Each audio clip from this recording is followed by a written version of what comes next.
Hello, it is Mr. Mick. Um, just one second.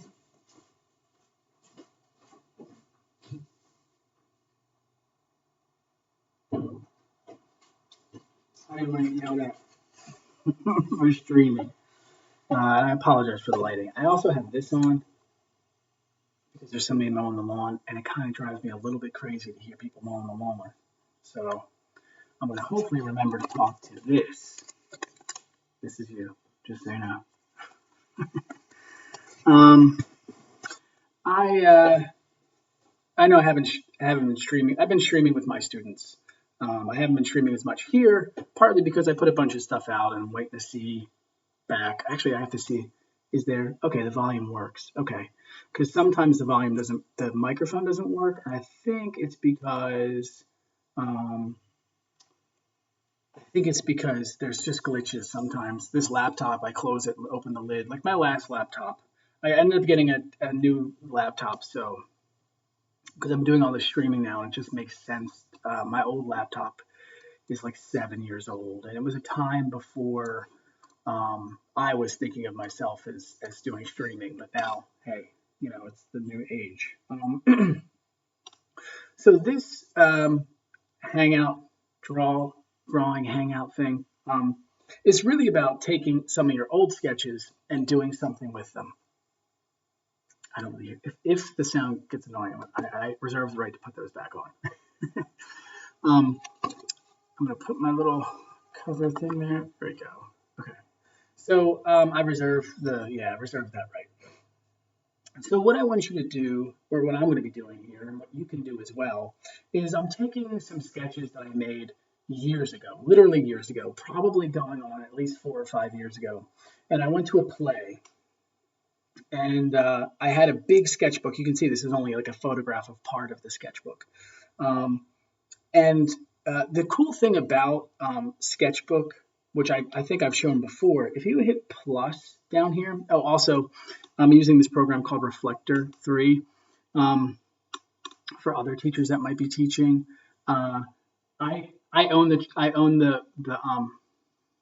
a license for this. I just need to go dig and find it. But I figure if another teacher stumbles upon this video, they might find it useful to know that this is a really good program. What I did was I've connected my new laptop to my home network through a cable, and then my new laptop has the ability to share that internet connection. So I have a direct internet connection between my tablet and my computer right here.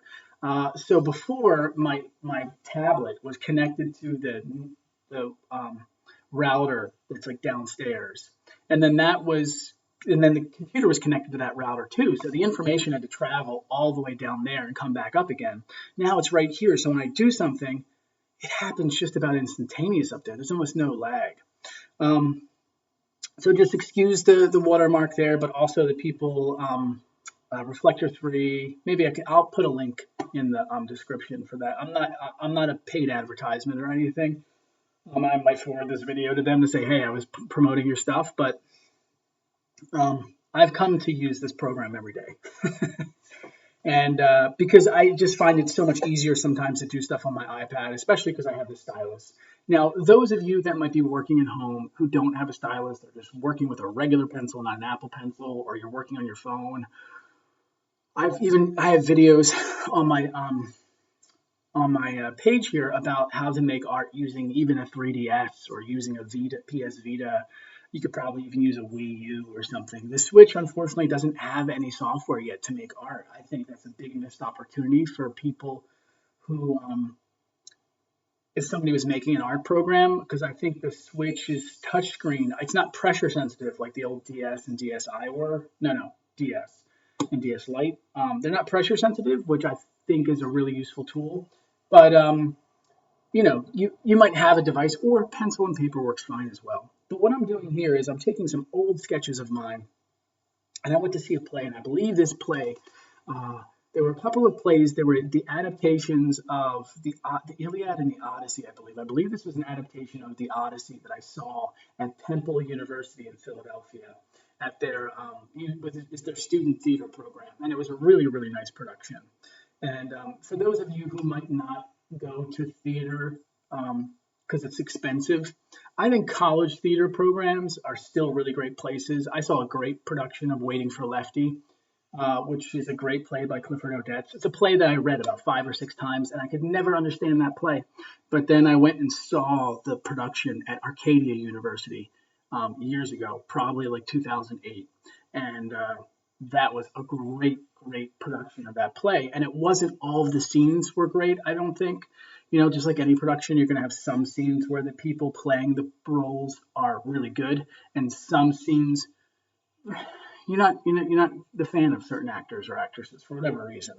But usually, for example, if you go to a play and you see someone playing Richard III and the Richard III person's really good, you'll watch the whole play. Richard III's in most of the play. Anyway, so what I did was I took this sketch, and this is so much more responsive. Oh, the delay is slight, but before I used to be able to watch myself. The delay was so long, the lag. So I'm just taking these sketches, which are squiggles, and I can see in these squiggles, like here, I can see this person's face. I can see this woman or princess or something like on the ground holding her leg, right? You could screenshot my picture here and make your own interpretation of who these people are. It's so long ago that I don't even remember what they look like exactly. I just know I captured something of them. So I can take this initial squiggle here, and I just drew. Okay, so that seems like a really big jump.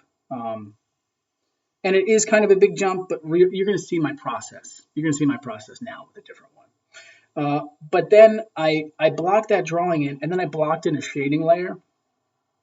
So I had this, and then I was like, let me go on a layer underneath, and you can see that layer is underneath there. And I added in a shading layer.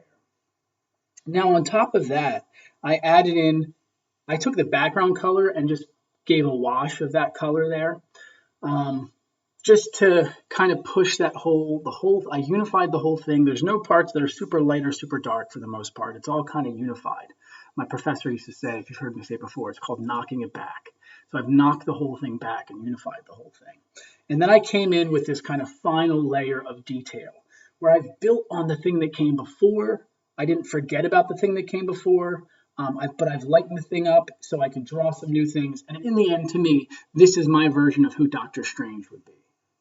I could see him with the cape there. That's like my favorite of the Avengers, like Marvel Universe movie. Sometimes I just watch that movie. I listen to that movie. I don't even watch it. I just listen to it because sometimes listening to the text or listening to people speak, you hear more. I notice more of what they're saying than if I'm watching it. If I'm watching it, it's so visually beautiful. All these Marvel movies are so visually beautiful because you know why? Because artists make them. I mean, we're the most beautiful of all people. But we are, really. No, we make the world beautiful. Artists, actually, no, all people make it beautiful because everyone's kind of a little bit of an artist inside of them. And if you don't believe me, go read Robert and Rye's book, The Art Spirit, and find out that the art spirit really lives in all of us. Okay, so now we have this. I have this other one, and I did this with my students on stream. So this seems like a really big jump to me. Boom, that's a big jump. But that was all done on one layer, and you're going to see the process of doing that. That left eye, my right, her left, seemed weird. So I started experimenting with that, and in the end, I realized that I was looking up the actress from the movie Good Boys, which is a great movie, such a great movie.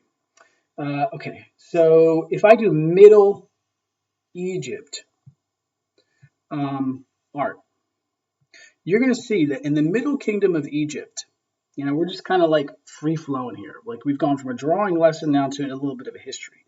And I've always mispronounced this gentleman's name, Senusret III. But what happened is, if you look at first early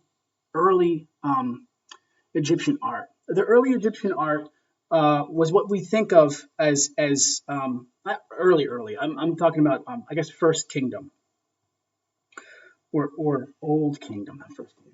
I'm going to be correct here as the art history teacher. Old Kingdom. So if we look at Old Kingdom, Egypt. You're going to see this is the period of time of the great uh, uh, pyramids, right? But if we look at Old Kingdom Egyptian sculpture, you're going to see what you kind of think of as traditional. Menkure and his queen. This is a classic. I mean, in terms of sculpture, some of the most beautiful sculpture that's been ever made, I think, in human history is Egyptian. I mean, their ability to go between what was real and what was ideal and walk that line is amazing. I think the Greeks perfected it, but I think the Egyptians started it. And you can definitely see an influence of the Egyptian culture on the Greeks. But if you look at this Middle Kingdom stuff, and I know some people would consider, and maybe some classicists might consider, this to be a step down, you know. But I don't think of it that way. I had a really cool image from a website. Oh, here it is. This website, ARTH 2010. That looks like actually a YouTube video, which people could probably check out. But look, what is the difference between the old Menkure and the middle? Now, I would say new, but there actually is a new kingdom. And the new kingdom, it gets kind of weird in the new kingdom a little bit. Not weird, but it starts off with Akhenaten. And a lot of people, Akhenaten, okay, oh, look at me. Look at me using the iPad like a pro. And I spelled it wrong because I'm the worst at spelling. Okay, here's Akhenaten. And this is what we call the New Kingdom. New Kingdom eventually ends up with Tutankhamun, which is a return to form. But New Kingdom also has Akhenaten, which people think kind of looks a little alien-like. Tutankhamun. But Akhenaten did some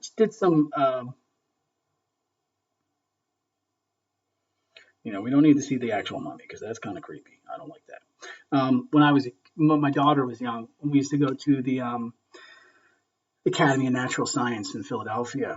I think it was Academy of Natural Science. They had a mummy there, and she didn't want to walk by it. And to be honest, I get it. Mummies are kind of like clowns. They're kind of creepy.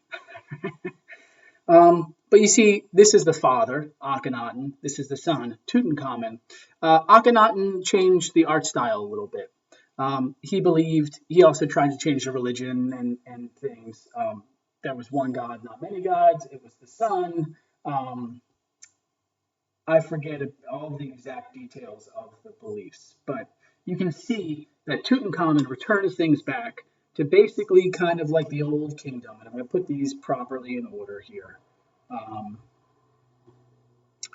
If I put those properly in order, you're going to see Old Kingdom. Hold on here.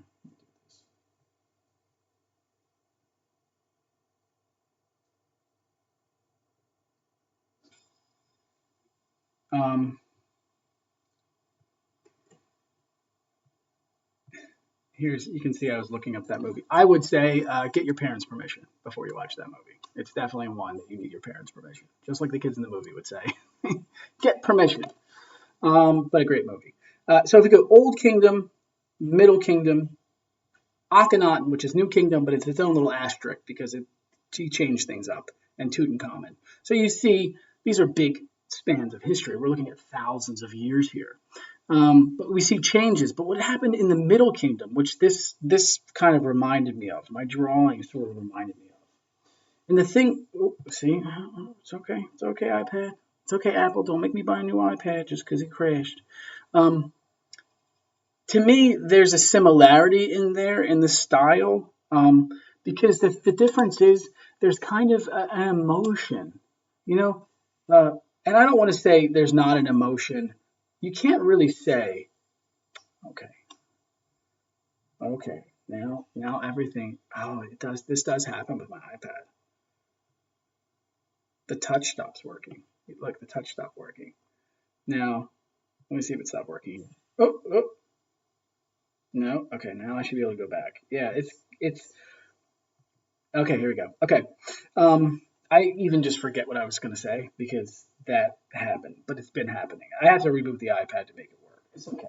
I'm not buying a new iPad because I got a laptop and I have to buy all new things. It's just crazy. Okay. We'll have to try to buy new things. The emotion, the softness of the emotion. That's what's changed here. There's emotion in the original. He just kind of looks happy, you know.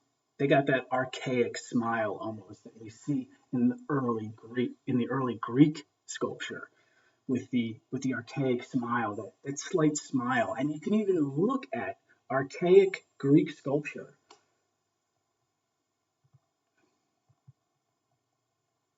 And you can see the connection. Now, be warned, there might be a little bit of, oh my gosh, a little bit of nudity here. Let's do it this way. The women tend to be a little more clothed. Oh wow, she's pulling on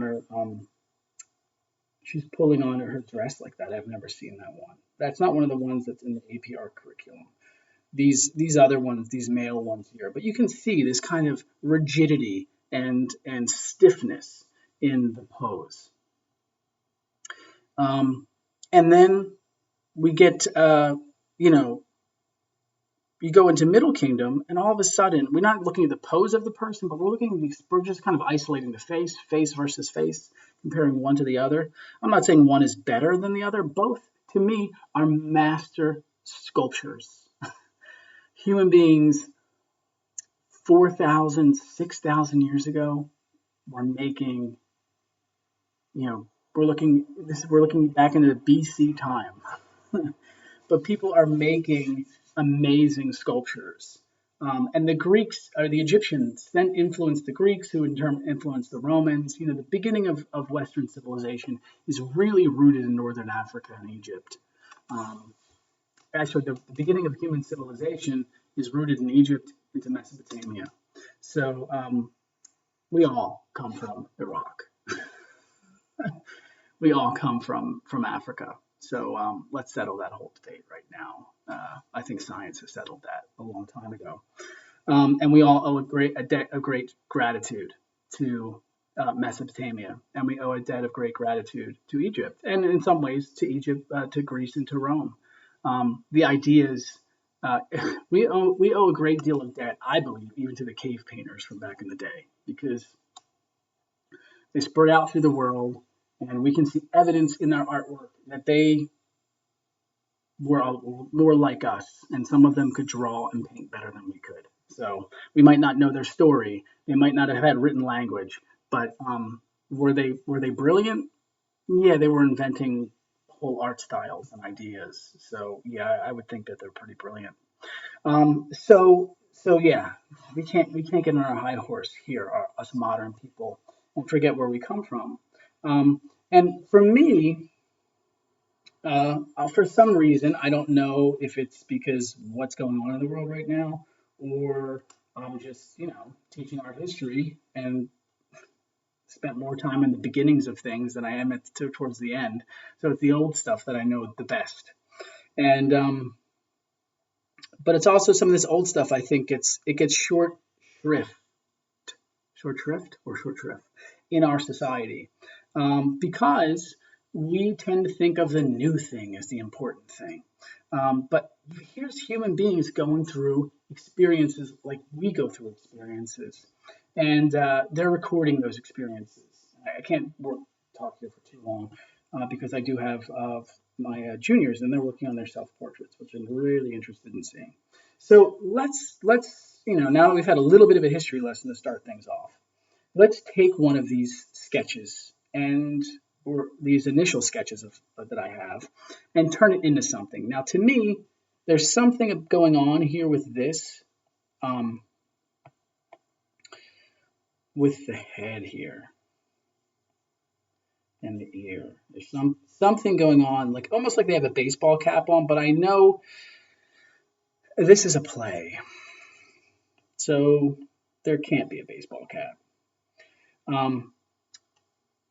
I really, in terms of studying how to draw the head, I really appreciate the work of Andrew Loomis and Frank Riley. I think so many of modern day artists are just repeating the method of those guys.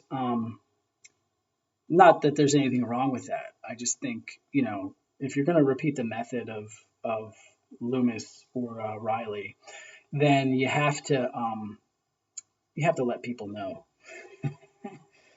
where you get your skills. Because the thing is that Loomis and Riley, and some others too, I'm sure. I think Jack Ham is really really part of the same kind of thing where they're figuring things out. I think Loomis attributes his discoveries in terms of the ball and plane method for thinking about the human head, which is basically like drawing out a skull, right? I basically just sketched out a quick skull. Well, if you can understand the skull of someone's face, then you can understand a lot of how the face is drawn. So you start with the skull and then you build on top of that. And even if it's just a light sketch of the skull, and that's kind of what I'm doing here is I'm finding some lines that kind of like the center line. I put a bit of a hat on there.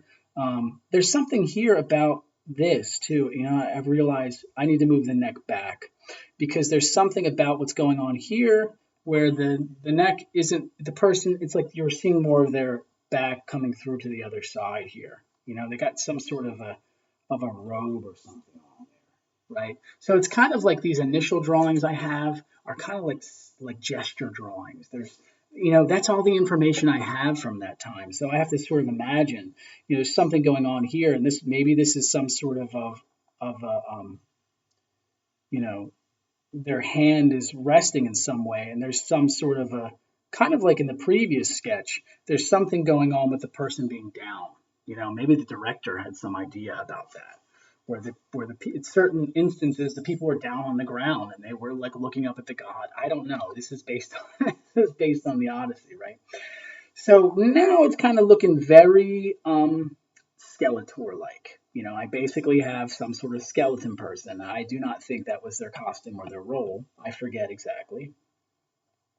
But what can the hat be? I don't know. Maybe there's like that kind of fez hat that people have, and the fez hat is almost like a religious kind of a hat, So maybe I turn it into one of those fez hats, which to me signifies it's almost like, in the Jewish religion you have the yarmulke, right? And to me it's kind of it's a kind of religious hat. Now I'm putting a little bit of a point here to say, where does the hair, if there's hair, where does it come out? Now I also think I feel like, and I might be wrong in this. I feel like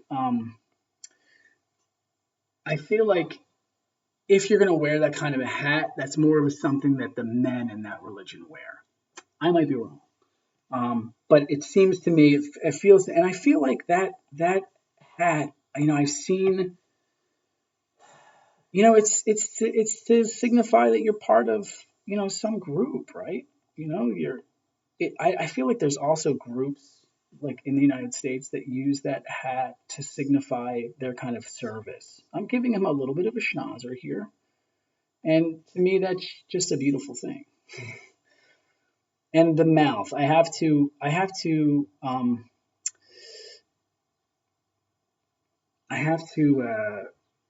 give the mouth some sort of a, I don't know. I mean, it doesn't seem to me, if you're in this kind of position, are you happy or are you sad? Everyone gets to be sad in my world. The eye, I'm just putting some of the lid. I know they have this bone here that kind of rounds you into the brow, So the brow, I'm sort of figuring out. I'm working on the other side as I work on this side to kind of say how must it work, So this person, kind of reminds me a little bit of like a Shylock-like figure. Like it's somebody that's been caught out, It's somebody that like had a series of plans, and I never thought about it, but the Shylock figure from the Merchant of Venice is is really someone that's, in a society that's not,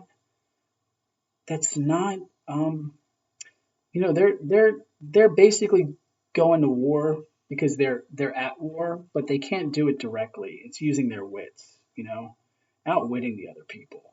And really, what they do to Shylock at the end of that play. I mean, I'm no drama teacher, but I will say that what happens to Shylock at the end of that play is is really wrong. Is really wrong. You could say like, oh, the bad guy got his booty of redemption for Shylock. Like getting the pound of flesh is wrong. But he's basically saying openly, like, listen, I know this is war. You guys treat it and act like it's war. I'm treating it like war too, and you don't want me to win. And as soon as I try to win, or as soon as I start to win, you like come down. That's kind of what happens there. It's kind of frustrating to think about, to be honest, because I think the way that I've seen that play presented, I guess that's the thing about it, is that you're presenting both sides of this kind of problem, and you're saying like, okay, so you see what I did there? I used that background color to just to even out that. I could have just lowered the layer opacity, but that always causes complications later. So I'm sort of doing the layer opacity lowering thing, but and sometimes I still do that.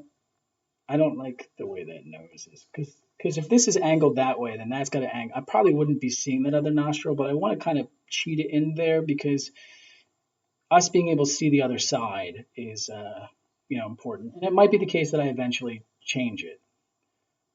I gave him some. To me, he's looking a little bit like he's looking like George Bush. No, man. I've thought not to let my politics get into this whole thing, but I haven't thought the most of this president. I'm a little bit burned by some of the things that we still deal with from this time.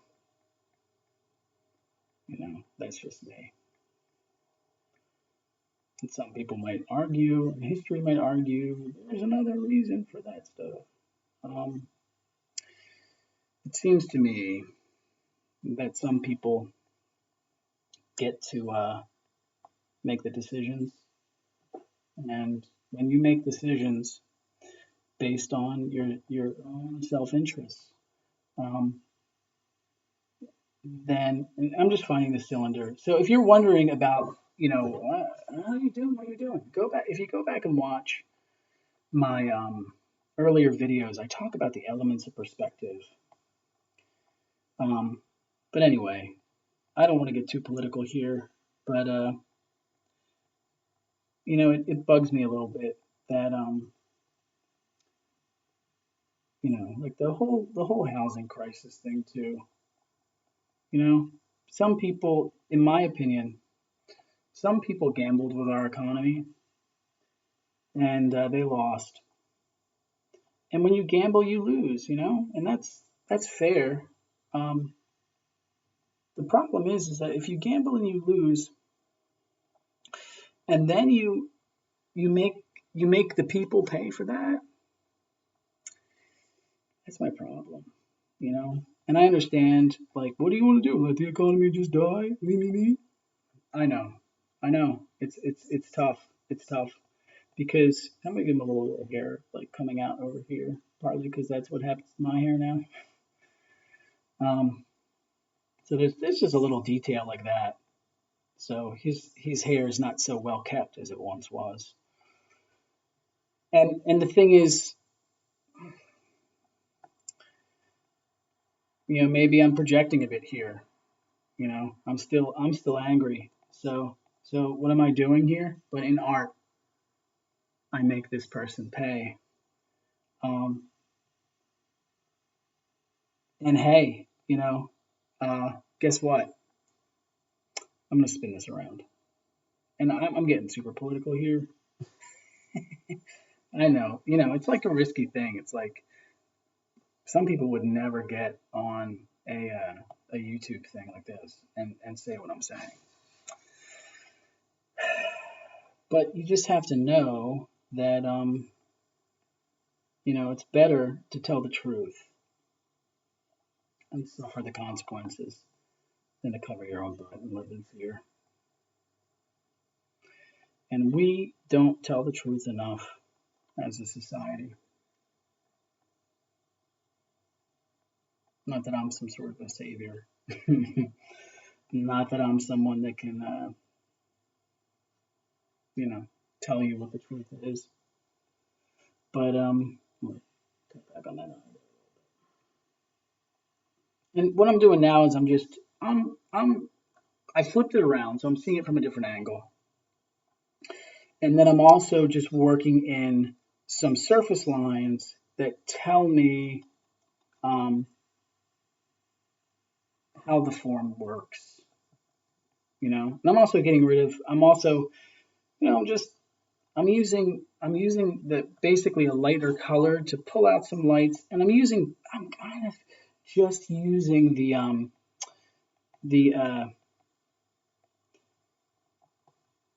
I'm using the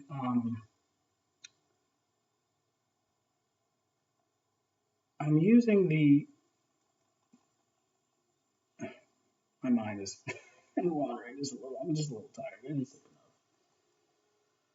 enough. But it's not. I'm also learning that you can only help people so much. I can't help any of you master drawing. I can just show you what I've learned and what I appreciate, and I can try to encourage you to appreciate that as well. I can't get you to you might copy. Somebody might be able to copy my style. I'm sure my style is just an amalgamation of all of those that I really appreciate. So that's the long truth of history right there. We've just been copying each other for thousands of years. And anyone thinks that they're, so unique. Well, you stand on the shoulders of those that came before. So get off the high horse, please. Everyone to a certain degree is self-interested. But that's not a justification to be horrible. I gotta make some phone calls here. Okay.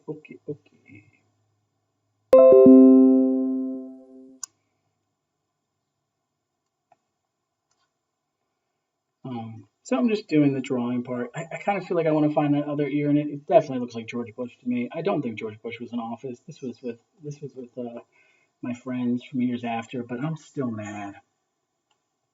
Just so you know, George, if this ever gets to you, and their vice president, yeah, I'm still mad. Not that it really matters, right? Because you now make paintings at your ranch, but I'm not happy. Not that my opinion really counts for much. I just, who knows? Maybe I make a painting that becomes famous, and I paint the truth, the sad truth that we live in an age that needs a great leader. We live in an age that needs a Martin Luther King, or needs a Franklin Roosevelt. We're just waiting. We're waiting for that leader. I can feel it. I think everyone else can feel it too. You are not that leader, George. It's unfortunate.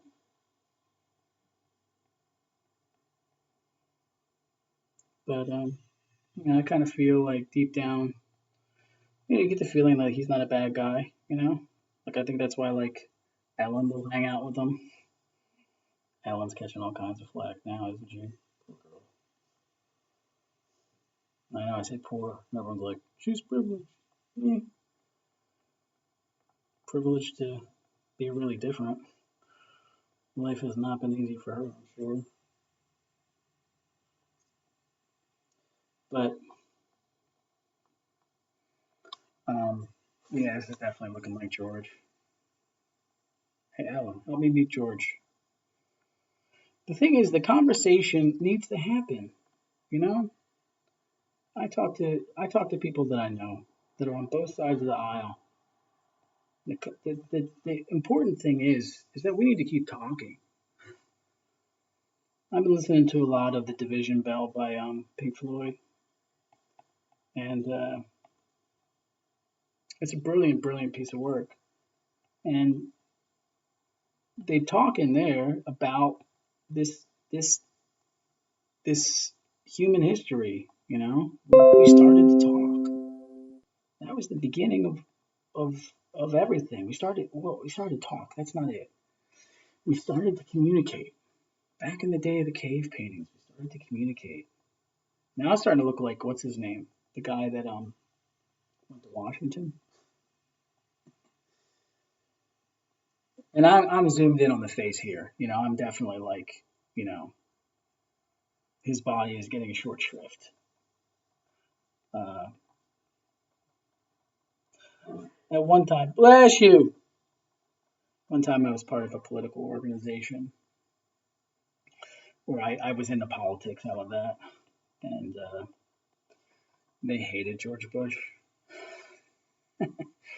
And I used to make cartoons about him, like political cartoons. They probably weren't too favorable. You know, I feel like George. I feel like I'm not being too mean to you now. You know, this isn't a dunce cap, and believe me, I was tempted to make it that. Um, but I'm not. I made you like, what's his name?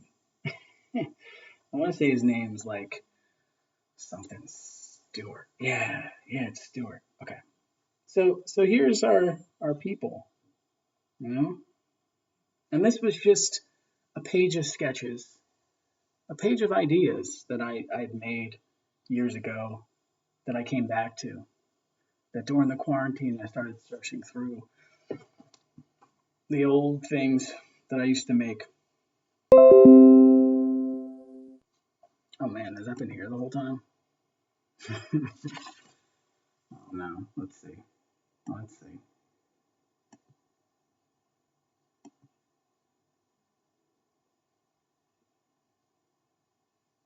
All right, so I apologize for those messages. Maybe I can edit this video later. But oh man, I didn't mean to do that on the same layer. Okay, so what I'm going to do now is I'm going to merge these layers all down. I probably run over on time here, and that's why I didn't lower the opacity because it oftentimes will cause complications. I think, and that's just something I know my students might be like, "You told me to lower the opacity." That was then. I'm still learning too. Um, Notice how I'm knocking it back again. Just knocking it back. Building and knocking back. Building and knocking back. Uh, let's get in here a little more fire detail here. Let's, you know.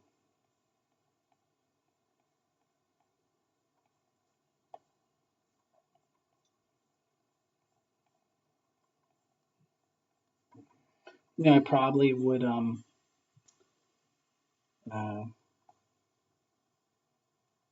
let's see. There's got to be this place where the nose transitions down. I realize it's such an important. Where's this? I don't know about this bent nose the way I have it. I might have gone a little extreme, but I've worked at caricaturing now for some years, and it's an invaluable uh, discipline for an artist. And um, I thank my friend Chance for that. Um, if at some point he decides that he would let me mention the rest of who he is, because I know he does caricaturing stuff. I think he lives in Europe now. He married someone from Europe.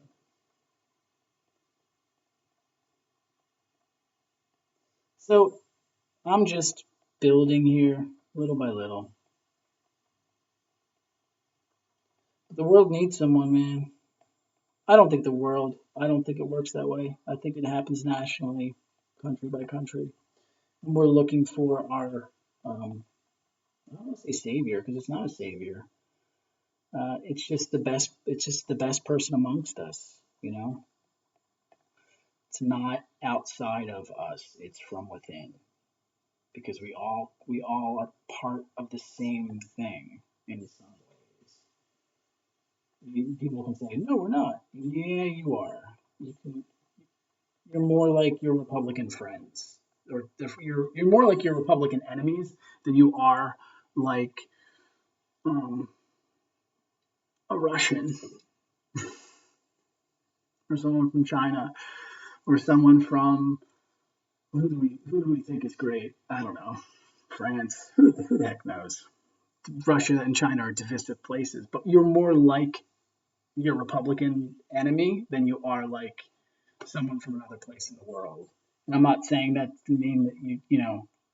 I think there is a room for nationalism and there is room for global cooperation. I think those two things can be balanced in the same way that you can like go for vacation with your friends and not all of a sudden become one family, you know? Because that would just be weird. Like I think it's just my hair over here. You know, you don't want to.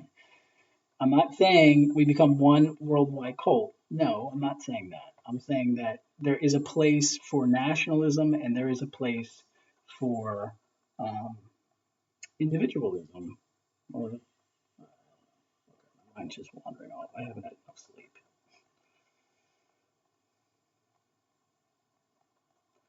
And it's the balance. You know, what's the balance? Who is this guy? Oh, you know, that kind of suggests to me that he should have something going on down here, shouldn't he? Yeah, look at him. That looks cool. I like that. Let's let it grow up this way a little bit and like connect right to there. Yeah, I like that. Okay, it's looking like George Bush. If George Bush, you know, like grew out a goatee. I wonder if maybe normally. And this thing I'm doing with the hair here is not something I necessarily learned from anybody else, but it just makes sense. Treat the thing as a mass and then add little flares of detail on there, but they also support the idea of the mass, if that makes any sense. And then I put that little lip on there. So now it looks like he's wearing a bowl on his head. Which, you know, I never thought about that hat as like wearing a bowl, but it kind of is. And I realized to make it more of that hat, I think I gotta point it a little more. And there's a little, you know, it's a fez. There's a little thing on the end of it, right? Like that. um, so how do we get along? How do we learn as a society to get along? I think you need to have a leader that catalyzes things. His face looks a little droopy. uh, Here we go. Let's make it slider underneath. I'm gonna come up with some more shading here. Oh, yeah, that's too big. See, there's something you can do. Here's a little hack, right? I'm gonna block this whole thing in with shadow. So it's just a darker version. And what if in that shadow version I come in and I just block in some of the parts that I just know. I'm gonna block that whole eye into shadow just because, and you'll be able to see the power of the value, working in value. I've been doing things kind of linearly up until now. Um, Notice how I'm making the paint strokes move along the form of the hat. I know that I'm giving people politics here mixed in with this drawing lesson, and people don't tell me how to. I'm going to talk about what I'm thinking about because I'm thinking about all this stuff. So, you know, that's not going to change. Um, where does my thinking all come from? Lots of different places. Did I invent all these ideas? No. Definitely not in art. Those I will share here. The other ideas about, oh, now I'm writing the problems with this because I need a lot of it. The other ideas about politics and stuff or philosophy, go get your own. Get your own and let's have a conversation. I'm here to teach you how to draw. I'm not here to teach you how to think. That's up to you. I just, granted, I'm giving you my opinions about certain people that have been running things in this country for a while. But not many people want to talk about that. Why? The only way that people want to talk about that is if they agree. If I agree with you, I can talk to you about it. If I don't agree with you, you don't want to talk to me. That's the nature of our society right now. We only want to hear from people that agree with us. And believe me, I've been guilty of that myself. Maybe more guilty than any of you. So know that I feel where you're coming from. Like good boys. I feel you, dog. I feel you. But guess what? That's that's part of the whole thing. We gotta learn to appreciate other people's point of view. Maybe their point of view isn't just stupid. Maybe calling them stupid just defeats the whole purpose. If the purpose is to come together through conversation and dialogue, keep talking, like they say in Pink Floyd. And I would love if this ever, if any of this stuff ever got to anybody like David Gilmour, I would love to just play that music in the background while I make art. Because I think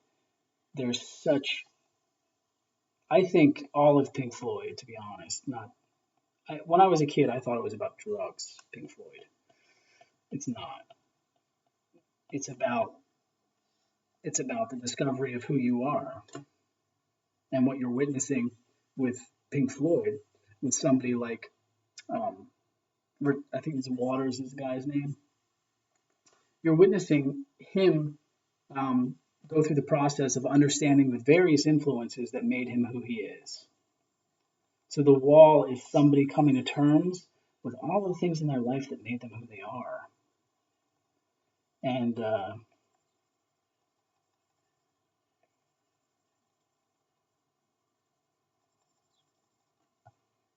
I think that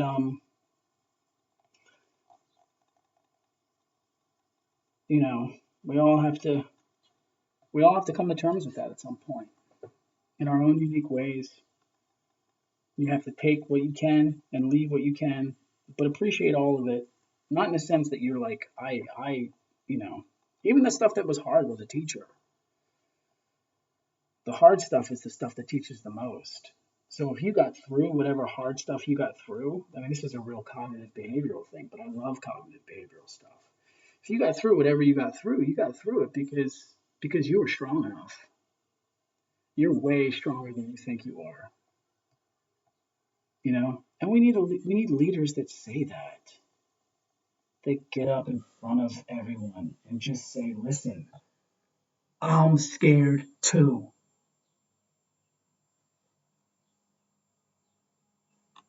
But why don't they? Because it's okay to be scared. Admitting you're scared. Admitting to your neighbor, you know what? I don't sleep sometimes at night because what's going on in the world is scary. Oh, just be happy. Project happiness. Project what you project is what will become. Fair argument. Totally fair. But go ahead and read the end of King Lear. He doesn't say at the end of King Lear, go project happiness. No, that's not the end of King Lear. The end of King Lear is those that came before us have seen worse than we will ever see. So think about that. Don't forget that. At least that's what I take from it. How much you can learn from great literature. Now's the time. You can understand. We never had it so hard. And we'll never have it so good again. And some people are like, it's never good for me, and that sucks. But it could be better. And it should be better. And that's the world we have to create. We realize, when Cuomo said that this isn't the time for politics, I totally agree. This is not the time for politics. This is the time to seek the truth, to not be afraid of it. Don't be afraid of the truth. It's scary. It is scary. What these nurses, I didn't really give them an eyelid, did I? What these nurses and doctors have been going through is just scary. We thought, oh, you're a doctor, you're blah, blah, blah, you make the most money. There's a reason you make the most money. I'm not talking about super wealthy people. I'm talking about now doctors, should we pay them less? No, we should probably pay them all more. I think we should pay food workers more. If you're doing anything that's dangerous, danger should be the thing that gets you paid more. Risk. People are sacrificing so much. They're going to work knowing that they're risking their lives, but they're going to save more. Like Chappelle said, they're going to save more than they hurt. They're going to hurt themselves because it's so risky. And that's awful to know that you're basically risking your life for others. But they're doing it, which shows that they could run away. It's not for money that they're going to work right now. Because if it was for money, why would you risk your life for money? Your life is worth more than money. There must be something more than money that they're risking themselves for. I heard the word agape used in a car commercial or something. And it used to be something that a word that I only thought many people would never know. It's pretty amazing to me that the world is now talking about agape. But the sacrifice that you make for another human being is the greatest of all acts of love. And you have people that are just out there sacrificing themselves and everything. And they're not doing it for money. They're doing it for their children. They're doing it for your children. They should be celebrated. You'd never think about, I would never have thought about before thanking a medical worker for their service, But this is a war that's being fought. It's just being fought with our minds. And it's also being fought with how we can come together. This is why I was so mad at the president when he didn't go to that stupid conference.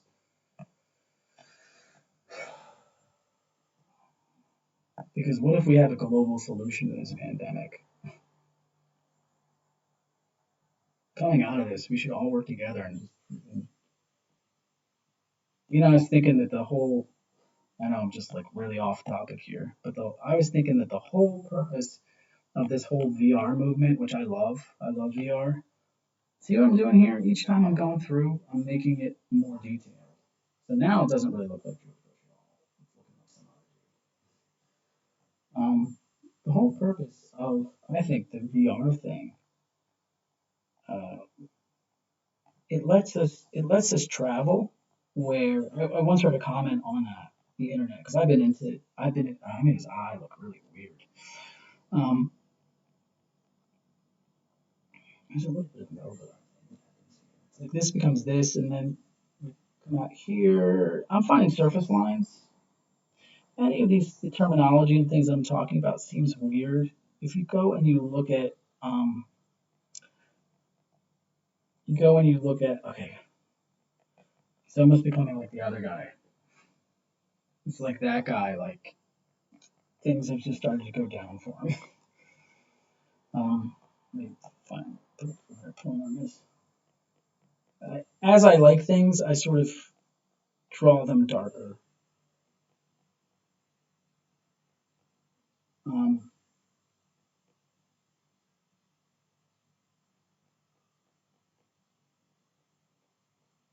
I'm finding there's little moments of overlap. Like the chin goes back around, and this part kind of overlaps a little bit in front. You know, this. So this person's just coming to life here. You happen to be getting my politics while we're coming to life, but you know, sorry. If you're staying for this, thanks. If you're staying because you think some of the things I'm saying make some sense, then you know Martin Luther King said the unexamined life is the life not yet lived. And what does that mean? It means you need to examine your life, everything in it. Doesn't mean like I wouldn't say you throw anything away. You just find out the things that bother you. I'm connecting this part into here, so I'm basically saying like that is connected into that. What I'm saying is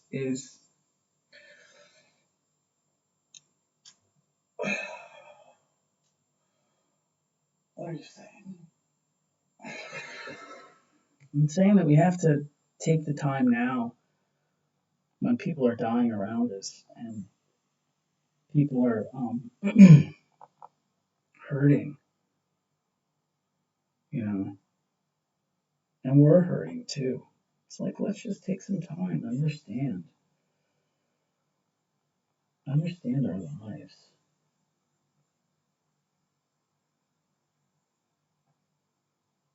understand where we come from, where we're going. Take the things in your life that are the, the little like you know things that just bug you a little bit, and find out what is it about it that bothers you. You don't understand some part of it. I have a friend. One time he said to me, uh, I didn't know how to spell something. He was like, well, the reason is you just learned it the wrong way. You need to go back and learn it again. And I was like, whatever, dude. And I think that's true. It's just a matter of practice. You could maybe make you are memorizing how to spell something, you just memorized the wrong way. My friend, he was a good dude. He still is a good dude, I think. Love some insurance somewhere. Journal Sebastian. The things you say to people, you never know. You never know how they sink in. Some of the most important things that I've ever learned were little offhand comments that people made to me. They probably don't even remember making, but I do. I remember making them. And, the stuff that's good, I let go, let go. I think about again and again. And the thing, or if I don't understand, I think about again and again. And I may come to disagree, or I may come to really agree and go, wow, I don't know what I'm doing here. If I say that's the Adam's apple, then this should be straight, right?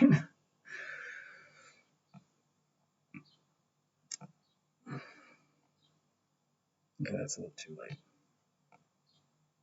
I'm just messing around with this, pushing things lighter or darker here. That's kind of workflow.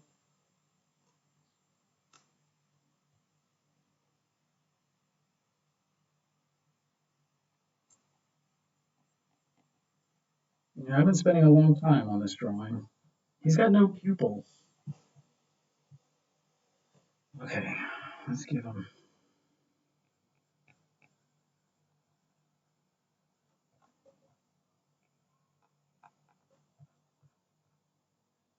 Hmm.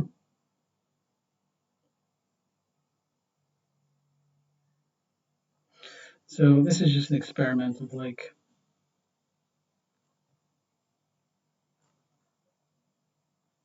pointing the eyes in a certain direction.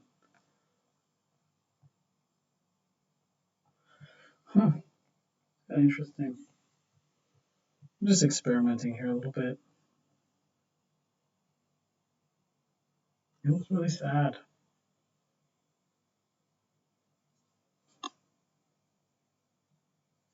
They look really sad. There's something about people looking sad.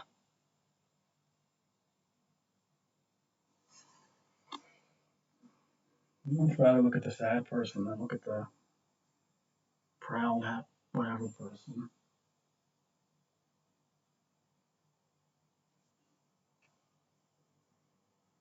That secret that you know, but you don't know how to tell.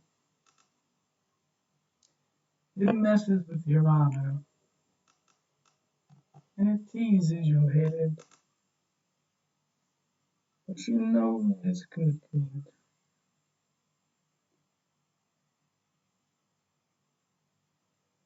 And I said, know well. So, here I am. I kind of feel like that that teacher from Good Boys that's talking about Hollywood and stuff. Hey, I have a little platform here, and I make some art, which I don't think is awful. And I talk about ideas, which I think are valid and important.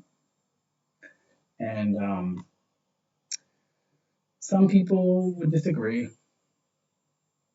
but the unexamined life is the life not yet lived. And no one can examine your life for you but you. So get to reading, studying, and most importantly, get to talking to the people around you. Because the people around you are part of the same age from which you come. We all exist in this age together. And they're going to see a different point of view of what's going on in the world that you see. So even if you disagree, that's the time to start talking. Because those people are going to tell you something you don't know. There's a lot you don't know. And that's okay. Because there's a lot that you do know. And some people need to hear what you have to say. And you need to hear what other people have to say. And that's the way we move forward. Conversation. Keep talking. Don't believe me? Go listen to the division shell. It's the division bell of Pink Floyd. You want to go in the process of self-discovery? Go study the wall. That's Waters. I think it's Richard Waters, Ricky Waters. Ricky Waters was a running back for the Eagles. Richard Waters. I think that was his. Um, that was his. That was his process of trying to understand himself. Go and dig into your past. I'm not saying forgive all the people and all the stuff. I'm saying understand it. Don't run away from it. You can understand it. And by understanding your past, you're going to understand yourself. Don't run away from your past. Don't be scared of it. Find the things that keep you balanced. Your art, meditation, or like cognitive behavioral therapy. I think it's amazing. Richard David Burns, I think, is a brilliant guy. Don't get caught up in some thought process that blames the world. It needs to be this or needs to be that. No. The solution to our problems is a search within. Keep searching. Keep going in. Keep searching within yourself. Have conversations with yourself. Write down what you say and see if what you said makes sense and you agree with, or what you can throw away. Write a dialogue. What's a play? But a playwright writing a dialogue with themselves. We don't call that crazy. We call that art. So yeah, this went way in a different direction, but there's been a lot of things that I've been thinking about, and I've been working on art. I sit and I work on this stuff, and I'm like, I like that. I like this. Me sitting and working on this stuff makes me better. If these ideas are not something that you're into, just turn it off and move on to something else, or hit mute and just watch me draw. And if you can learn something from me drawing, or go check out Loomis and these other people. You know what I need to practice? I need to practice. It's obvious to me. I think I sort of got it on this one, sort of. But that I need to practice that other side of the face, that extremely foreshortened side of the face. I'm close. This one looks kind of all right from both angles. I haven't quite figured her out yet, though. I gave her a kind of Princess Leia thing going on, and the perspective might be a little bit off on that. But anyway, thanks for checking this out. I need to make some phone calls and check in with my students. I actually went over. I didn't. I'm gonna go check in with my students on their self-portraits. So thank you for checking this out. I hope you found it informative. I hope all those that are my friends and family understand me a little bit better. All right. Peace.